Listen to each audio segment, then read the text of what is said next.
আগামীকাল ভোর 1:30টার দিকে এফএফবিপিএল সিজন 2 নকআউট স্টেজের সকল ম্যাচগুলো শেষ হয়ে যায়।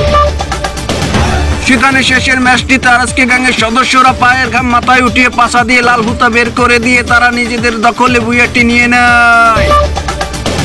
তবে সেই কাঙ্ক্ষিত বুইয়াটি দখলে নেওয়ার জন্য আরএসকে গ্যাংয়ের পাশাপাশি আরো 2টি গ্যাংয়ের সদস্যরা পায়ের ঘাম মাথায় উঠিয়ে ফেলে। সেখানে প্রথমেই বাকি 2 গ্যাংয়ের সদস্যদের মধ্যে তুমুল সংঘর্ষ শুরু হয়ে যায় এবং এসএস গ্যাংয়ের হাতে উদুম কালানি খেয়ে রিফ্লেক্স গ্যাংয়ের সদস্যরা চাঁদের দেশে চলে যায়। এইদিকে আরএসকে গ্যাংয়ের সদস্যরা কিছুটা নীরব ভূমিকা পালন করে সঠিক সময়ের অপেক্ষা করতে থাকে।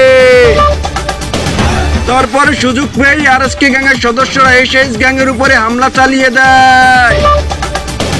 তবে সেখানে এসএস গ্যাংয়ের সদস্যরাও কাউন্টার অ্যাটাক করতে চায়, কিন্তু সুযোগবাদী আরএসকে গ্যাংয়ের সাথে পেরে উঠল না। সুযোগবাদী আরএসকে গ্যাংয়ের সদস্যরা একে একে এসএস গ্যাংয়ের সকল সদস্যদের চাঁদের দেশে পাঠিয়ে দেয়। গোপন সূত্রের ভিত্তিতে জানা যায় আরএসকে গ্যাংয়ের সদস্যরা জোপ বুঝে কোপ দিয়ে বুইয়াটি তাদের নিজেদের দখলে নিয়ে নেয়। প্রতিনিয়ত এমন গরম গরম খবর পেতে ফলো এবং সাবস্ক্রাইব করে আমাদের পাশে থাকুন।